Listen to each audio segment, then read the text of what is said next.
Hello guys and welcome back to Dylan's Little Hobbies, and in today's video we are going to be reviewing Ninjago, Ninjago, Ninjago, Season 3. We are going to be reviewing Ninjago Season 3. Oh boy, what can I say about this season? You know, something strange I've noticed about this season, and it's just me. I recognize everything. Like, I recognize Pixel, I recognize their new outfits, I recognize Lord, the Overlord's digital version, digital look. I recognize so much of this, right? I don't remember the story owl.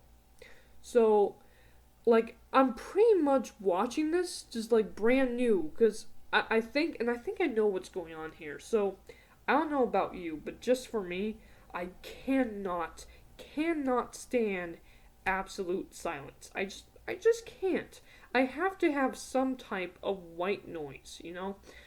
So even when I sleep, like if I don't have my fan going or my fish tank going, if like the power goes out and I hear nothing, I will wake up from dead sleep. And to my family's dismay, a lot of the times when growing up I had to do like homework and I'm doing chores or stuff like that, I would turn on the TV. I wouldn't even really watch it. I think this is one of those times that I had the show in the background. I had it on in the background, but I never paid attention to it. Like, I would in some cases, but like I recognize so much of Ninjago Season 3, you know, with their, they got a new intro, some new intro music. It's kind of a mix of their first one, and it sounds really, really cool. I like the new intro song. Not as much as I like the original, but it's a good solid mix. But I do not remember them going into the digital verse. I do not remember Lloyd traveling with his dad. I remember Lord Garmadon being there, but I don't remember Lloyd traveling with his dad for most of the season. And what I really don't remember is I don't remember Scales having a son. Now, what's actually really interesting about that is we get to learn apparently that, and I like how they tied it in with the whole story of the original Ninjago. You know, you wonder, okay, we learned that the Serpentine, they wanted revenge on Ninjago for putting them in tombs. That's okay, great, but why did they lock them up in their tombs in the first place? Did anyone ask that? Yeah, you kind of wonder that, and we get that explained in Season 3. And I love how they just tie it all in to what came before, you know. It's great storytelling, it's great world building the way they are able to do that. And it turns out that they tried to warn the people against this golden master, and what's interesting is they tried to warn them, and the people of Ninjago didn't believe them because they're snakes, and so they locked them up in their tombs. I want to say 1 year, but like the technology in the show has changed so much that it could be like a 3-year time skip. I could buy that. I could buy a 3-year time skip. However, if it's only 1 year, I could buy that too, but you know, it definitely changed a lot because of technology. You know, we have flying cars and big robotics everywhere. The science definitely has changed in the show, which is actually really cool. I really like how they're trying to fit the ninja of old in this new technological world. And after everything that has happened to the Serpentine, they don't want to do anything. They just want to live underground in peace, you know? Scales has a son now. It has a little family of his own. My biggest question is, why are there some snakes that look like humans with snake heads, and then there are some snakes that just look like snake heads? And then obviously only the king snake, the leader snakes, get to have a tail. Everyone else just has feet. But why are there some snakes that look like they have humans' heads and some that don't? Is it just because of their age? Do they have to grow into their snake head?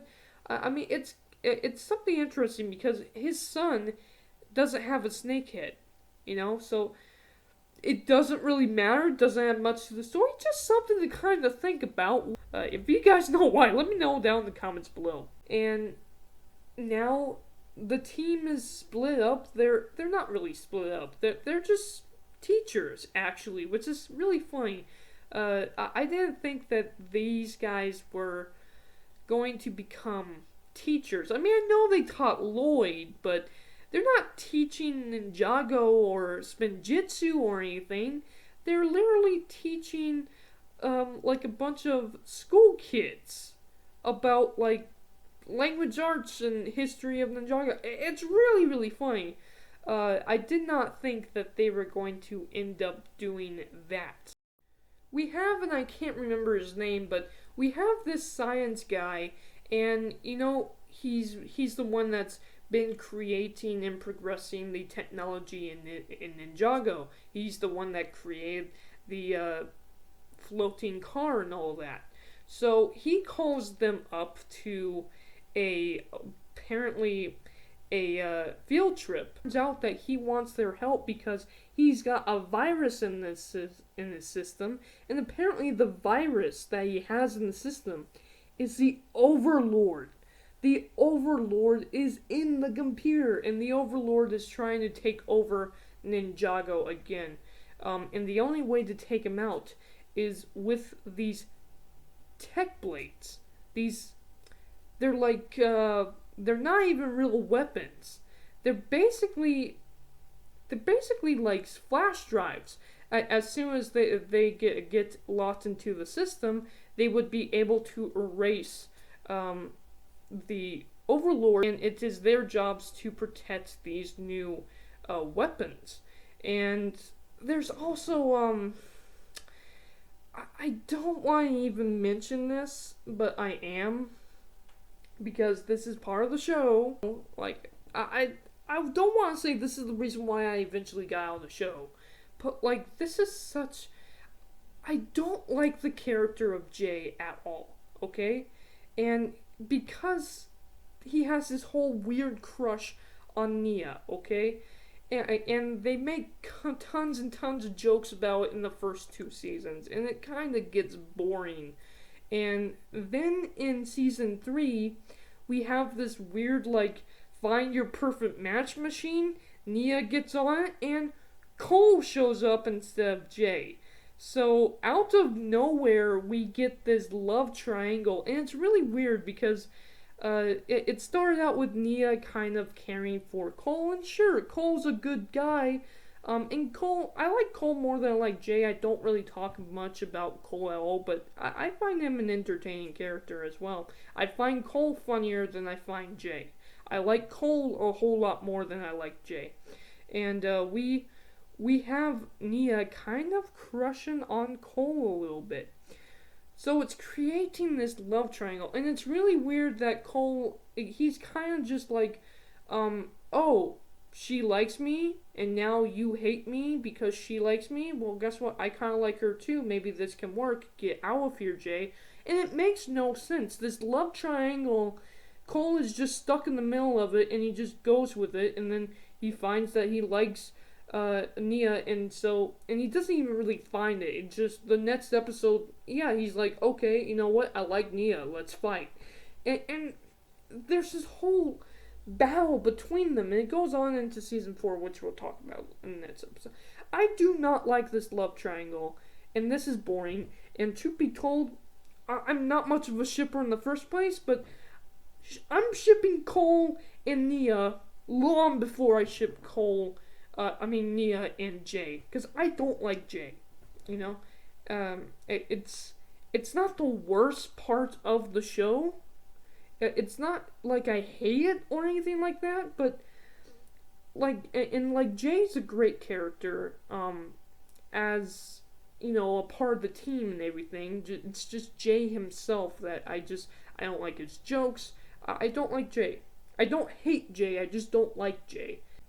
And I know what you're gonna ask. Is it just because of the whole romance thing. Maybe that's just not my thing. No, actually, I absolutely love and I totally ship Pixel. And it's because I really feel like the whole Jay and thing was the Jay and Nia thing, and also this Cole and Nia thing. It was very pushed. It was very pushed to the point where I'm just like, get over it, man. Just stop. This isn't. This doesn't feel natural. This feels pushed. This feels pushed, and it's a kid show. I can't really scream and yell about too much, but it feels very pushed.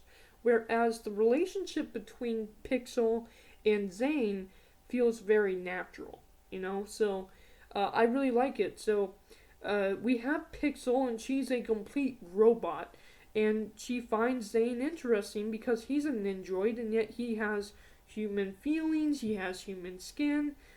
He's powered by something they don't even understand. The Overlord attacks, and the Overlord attacks him with ninjoids. Eventually, they have to turn off all of the power, and that's the way they handle the Overlord at first. And Zane's girlfriend Pixel has to be powered out too. He gives half of his power to her, and they kind of start falling in love. And I'm liking the relationship between Zane and Pixel as they have to go into the digiverse to fight the Overlord and take him out. And they tried that, and you think that they succeed, but it turns out that the Overlord actually had a second plan. So it turns out that after they cut out the power, even the Overlord should have gone down when the power went out, right? The Ninjoids did, the bad Ninjoids did. Well, there seems to be some shadowy figure. This shadowy figure is using eels to power up not only the Overlord's computer, but power up these bad Ninjoids. And, oh my god, they find the scale. That's when they go and talk to Scales, and Scales tells them the history of the Serpentine. And he also says, hey, there is someone who I know who likes to use a bunch of eels. Yeah, guess who it ended up being? We know this character before. It turns out that Pythor is back. But Pythor is completely white. Why is he white now? Why has he become so pale? It turns out because of the digestion from the Devourer. If you guys remember, he was swallowed up by the Devourer. Turns out that he survived that, but the Devourer, acid or something, messed with his skin, so now he's completely white. I mean, his black marks are actually now purple. I actually really like Pythor's design in this. This looks really, really cool. And he actually becomes the Devourer. He becomes the Overlord's henchman throughout the rest of the season. And they eventually think, let's try to defeat the Overlord. Let's throw a magical shrinking pill at him into his throat. Yeah, that doesn't work thanks to our boy. And he swallows the pill, and he shrinks. He shrinks down to this size. Oh my god, that was so funny when Pythor just shrinks down to this size. And of course that causes Zane to eventually have to step up and sacrifice himself. Lloyd, being the Golden Ninja, decides, it's too dangerous to have all this power. I'm going to give it to you guys so you guys can and have some of your Spinjitzu powers back to fight. So I didn't realize that when he gathered the powers from the others that they couldn't use those powers. But hey, it's pretty darn cool. And of course we have Lord Garmadon, his father, taking reins. And there's a couple of jokes between the two of them. He wants to protect his son, and so they travel the world trying to get away from Ninjago, trying to get away from the Overlord before he can capture him. Actually, it's really funny because the Overlord's plan is to become the the Golden Master. And again, was the Golden Master? The Golden Master is to take all of the golden weapons and apparently make him into an armor, and he wants to do that so he can become fully alive and fully real and have all this power and rule Ninjago. And I really liked the idea that all of the weapons actually got spit into space, right? So they had to go to space to hopefully fight back and find these weapons. And there was a whole space episode, and that was so cool. How they had ninjas in space, and again, just the Star Wars references that was in this season was so cool. So cool. Now, speaking of cool, the best part of the show. The best part of the show was the end. When Zane himself,